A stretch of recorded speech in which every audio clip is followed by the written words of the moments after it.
Hello வணக்கம், இது உங்கள் சிவி ஜோன். சொல்லலாம் எப்படி இருக்கீங்க? இப்போ பார்த்தீங்கன்னா விக்ரமும் வினோத்தும் பேசக்கூடிய விஷயம் வருது. அதில் வந்து விக்ரம் தெளிவாக ஒரு விஷயத்த சொல்கிறாரு.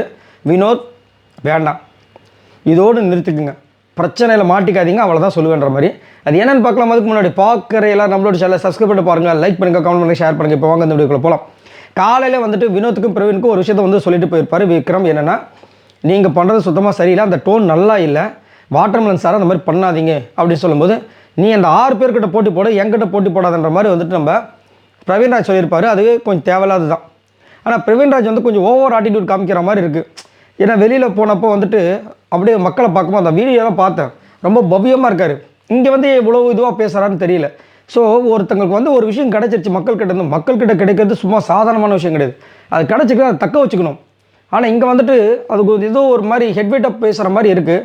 நான் 34 நாள் சம்பாதிச்சதை நீலாம் சம்பாதிக்க முடியுமா, அதை மக்களோட அன்பை அப்படின்னு வினோத்தை பற்றி நேற்று கேட்குறாரு. இன்றைக்கி வந்து திவாகர் கேட்குறாரு. இவர் பண்ணுறதுலாம் கானவனத்துக்கு சுருணி இருக்குது, ஜாலியாக இருக்குது. அப்பா நம்ம கலாய்க்கிறதுக்கு ஒருத்தர் இருக்கார்ப்பா, நம்மளும் சேர்ந்து கலாய்ப்போன்னு சொல்லிட்டு கலாய்க்கிறது தேவையில்லாது. அப்போயே வந்து விக்ரம் சொல்லியிருப்பார். இப்போ என்ன சொல்கிறாருன்னு தனியாக கூப்பிட்டு பேசிகிட்டு இருக்கும்போது, இங்கே பாருங்கள், இன்னும் 2 வாரம் தான் இருக்குது, ஃபினாலே வரத்து நெருங்கிட்டோம்.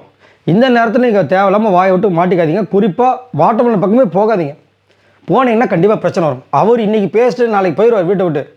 நீங்கள் இல்லை, எனக்கு புரியுது. இப்போ அவர் பண்ணட்டுங்க, நீங்கள் பண்ணாதீங்க. அதில் இப்போ அவர் வந்து ட்ரிகர் பண்ணக்கூட வாய்ப்பு இருக்குது. அந்த அளவுக்கு அவரெல்லாம் ஒர்த்தே கிடையாதுங்க. அந்த அளவுக்கு யோசிக்காதீங்க, அவரை நீங்கள் பார்த்து நடந்துக்குங்க அப்படின்ற மாதிரி வந்துட்டு ஒரு அழகான ஒரு அறிவுரையை வந்து நம்ம விக்ரம் வந்து கொடுக்குறாரு. காலையிலேருந்து கானவனத்துக்கு வியானா கொடுத்துட்டாங்க, விக்ரம் கொடுத்துட்டாரு, பிரவீன் கொடுத்தாருன்னு தெரியல. இவ்வளோ விஷயங்கள் கொடுத்துட்ருக்காங்க. பட் ஆனால் அவர் என்ன பண்ண போகிறாருன்னு தெரியல. இப்போ மொத்த வீடு வந்துட்டு வேறு ஆப்போசிட்டாக மாறுற மாதிரி ப்ரொமோட் வேறு காமிச்சாங்க. என்னத்தை சொல்கிறதுன்னு தெரியல. இதை வச்சுலாம் பார்க்கும்போது சபரி தான் போல இருக்க டைட்டில்னாரு. ரைட், இதை பற்றி உங்களோட கருத்துக்களை சொல்லுங்கள். பாய் நண்பர்களே.